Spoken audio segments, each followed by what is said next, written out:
আমি বলবো যে নাক দিয়ে রক্তপাত বা যেটাকে আমরা বলি ইপিস্টেক্সিস ইংলিশে, এটা অনেক কারণে হতে পারে। বাচ্চাদের অনেক সময় ম্যাক্সিমাম ক্ষেত্রে যেটা আমরা বলি যে নোজ প্রিকিং, নাকে খোঁটাখুটির কারণে বা নাকে যে ময়লা আছে, বাচ্চারা আসলে নাকে হাত দেয় ফ্রিকোয়েন্টলি, এটা একটা ফ্যাক্টর। এটা বাচ্চাদেরকে মানা করতে হবে যে নাকে যেন হাত না দেয়। আরেকটা ফ্যাক্টর আছে যে ইনফেকশন থেকে হতে পারে, যে না আপনি যেটা বললেন ঠান্ডা সর্দি লাগলেই ব্লিডিং হয়, সেক্ষেত্রে আমরা আসলে এক্সক্লুড করবো। বিশেষ করে 8 বছরের বাচ্চাদের অ্যাডিনোয়েড আছে কিনা, নাকের পিছনে অনেক সময় মাংস বাড়ার থাকে, নাসোফ্যারিঞ্জিয়াল টনসিল বা অ্যাডিনোয়েড থাকে, সেখানে ইনফেকশন হলে অনেক সময় ব্লিডিং হতে পারে। অনেক সময় নাকের চারপাশে, যেটা একটু আগেই বললাম আমরা, সাইনোসাইটিস থাকতে পারে, সাইনোসাইটিস থেকে ব্লিডিং হতে পারে।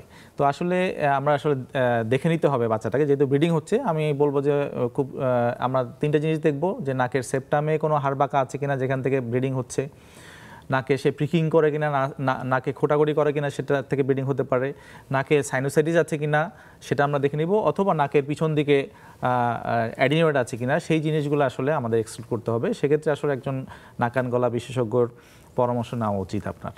তো এরকম যদি মানে ব্লিডিং হতেই থাকে, আসলে সেখান থেকে কোনো জটিলতা হতে পারে কিনা? যে ব্লিডিং হতে থাকলে তো, কন্টিনিউয়াস ব্লিডিং হলে তো অবশ্যই জটিলতা হতে পারে, বাচ্চা রক্তশূন্যতা হয়ে আলটিমেটলি শকে চলে যেতে পারে যদি খুব বেশি ব্লিডিং হয়।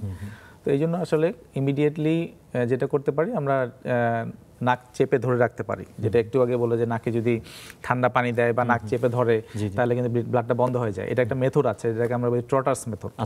নাকটা মানে এই সামনের অংশে যেই নরম অংশটা, এটা চাপ দিয়ে ধরে রাখে 5-10 মিনিট ধরে রাখলে, চাপ দিলে বন্ধ হয়ে যায়। কারণ নাকের ম্যাক্সিমাম ব্লিডিংগুলো নাকের সামনের অংশ থেকে, রিডিস এরিয়া সামনের অংশ থেকে হয়।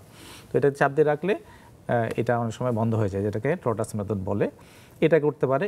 তারপরেও যদি ব্লিডিং বন্ধ না হয়, তাহলে অবশ্যই একটা হাসপাতালে যেতে হবে, যেখানে নাক কান গলা বিশেষজ্ঞ আছে। অনেক সময় আমরা যেটা করি, নাকতে ব্লিডিং হলে আমরা নাকের প্যাক দিয়ে থাকি।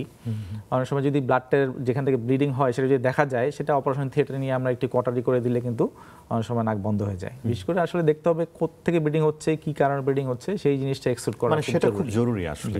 মানে না ইয়ে করে, মানে দেখে না হলে, মানে রোগটা ডায়াগনোসিস করাটা বোধহয় বেশি জরুরি আসলে, যে কি কারণে হচ্ছে এটাই। আরেকটা আমরা দেখি যে হয়তো অনেকে দেখি যে আমরা শীতের দিনে বা গরমের দিনে অনেক সময় নাক থেকে রক্ত যায়, হয়তো কিছুটা পড়লো, তো সেটা হয়তো অনেক সময় দেখা যায় যে মানে সময় গেলে ঠিক হয়ে যায়, এরকমও তো হয় সম্ভবত। জি, এক্সট্রিম ক্লাইমেট, যেমন খুব বেশি গরমে, খুব বেশি ঠান্ডায় হতে পারে, আর্দ্র মানে খুব ড্রাই আবহাওয়ায় হতে পারে, খুব উঁচু জায়গা যদি হয়, যেখানে পাহাড়ের উপরে, যেখানে প্রেসার বেশি, সেখানে হতে পারে। আচ্ছা আচ্ছা, সেখানে এটা হতে পারে। এক্সট্রিম ক্লাইমেট গুলোতে অনেক সময় ইপিস্টেক্সিস হয় বা ব্লাড নাক দিয়ে রক্ত যেতে পারে। আচ্ছা, জি।